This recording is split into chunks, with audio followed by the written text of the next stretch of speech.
जीवन में कई बार पत्नी और बच्चों पर किसी बात के लिए गुस्सा आ जाता है। कई बार क्षणिक गुस्सा पर बच्चों को डांट देते हैं या थप्पड़ भी मार देते हैं, किंतु अगले ही क्षण अपने को पश्चाताप होता है, अपराध बोध होता है, परंतु कुछ दिनों बाद इसकी फिर से पुनरावृत्ति हो जाती है। ऐसे में सुधार के लिए क्या करना चाहिए? वैसे गृहस्थ में हमने एक बार चर्चा की थी एकांतिक में कि गुस्से का नाटक करना जरूरी है। उसको आप अंदर मलिनता पूर्वक क्रोध मत कीजिए। जैसे एक राक्षसी वृत्ति आ गई क्रोध में, पत्नी को पीट दिया, बच्चों को पीट दिया, ऐसा हमेशा इसका आदर नहीं करते। पर जैसे आपकी संतान है, अब बच्चा अगर आपसे भयभीत नहीं होगा, डांट नहीं लगाओगे आप, तो कल वो कुमार्गगामी हो जाएगा। माता पिता ही बच्चे के प्रथम गुरु होते हैं। तो धमकाना, अरे पैसे से क्या मोबाइल में देखते हो, कौन तुम्हारा मित्र है, कैसे, ये मतलब ये जानकारियां करना उसके जीवन की उन्नति के लिए है। और दूसरी बात, भगवान ने जब पुत्र भेजा है तो उसकी सेवा आपको दी है, तो उसको प्यार भी करो, दुलार भी करो, मित्र की तरह बर्ताव करो और कभी गुरु की तरह उस पर शासन भी करो।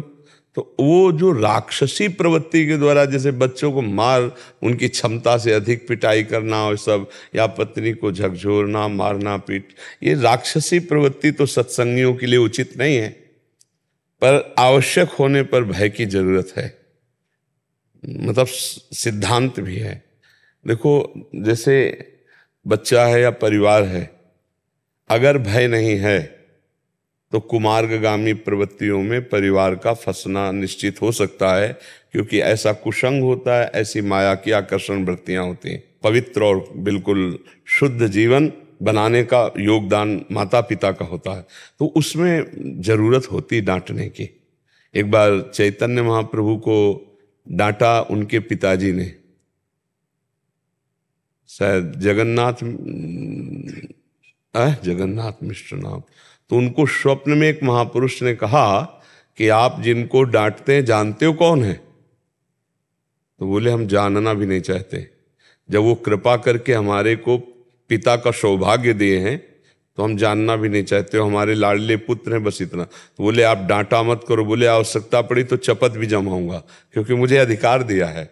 जब हमारे यहाँ बेटे के रूप में जन्मे तो आवश्यकता पड़ी तो वो दुलार भरा, समझ रहे हो, हम ऊपर से गुस्सा दिखा रहे हैं लेकिन दुलार भरा, ऐसे नम्र, अगर जरूरत पड़ी गलत आचरण हो तो उससे क्या होता है, बालक, अब हम लोग भयभीत हो, अरे नहीं मारेंगे अगर ऐसा गलत करेंगे। तो बच्चे के अंदर इतना भी भय ना बैठ जाए कि वो आपसे भयभीत होकर अपनी बात आप तक ना पहुंचा सके, और इतना भी स्वतंत्र ना हो जाए कि वो जो चाहे वो कर सके।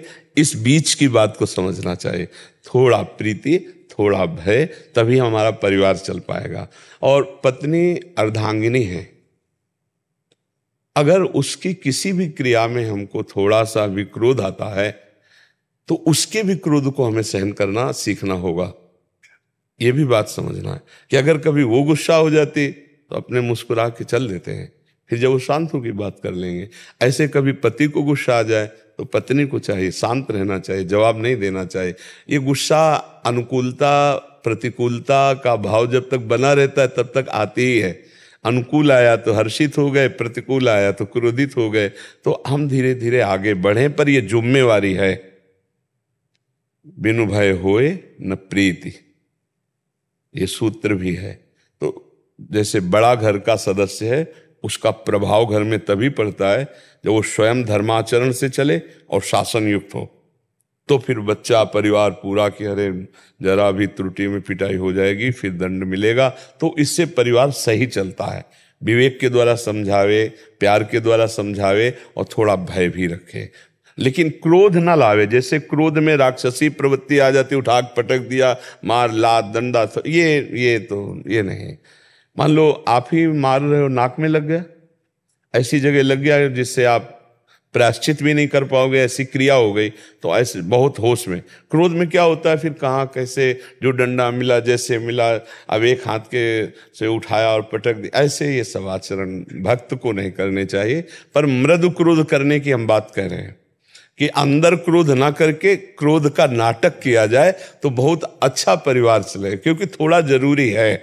जैसे मित्र वगैरह बच्चे आपस में तो उद्दंडताएं आ जाती, बिल्कुल नहीं। तो हमें लगता है अगर माता पिता बहुत स्वस्थ बुद्धि से अपने बच्चों को मित्रवत और बालकवत दोनों बात, मित्रवत जिससे वो हर बात आपसे शेयर कर सके, और शासन जिससे वो आपको डरे कि हमसे कोई गलती न हो जाए, नहीं माता पिता हमारे हमको डांटेंगे, ये हम नहीं खाऊंगा, ये नहीं पीऊंगा, ये नहीं करूंगा, ये नहीं देखूंगा, ये गंदी बात है, हमारे माता पिता डांटेंगे। और प्यार इसलिए देना चाहिए कोई इतना खुल भी जाए कि वो अपनी हर बात हमसे बता सके तो हम उनका सहयोग कर सके।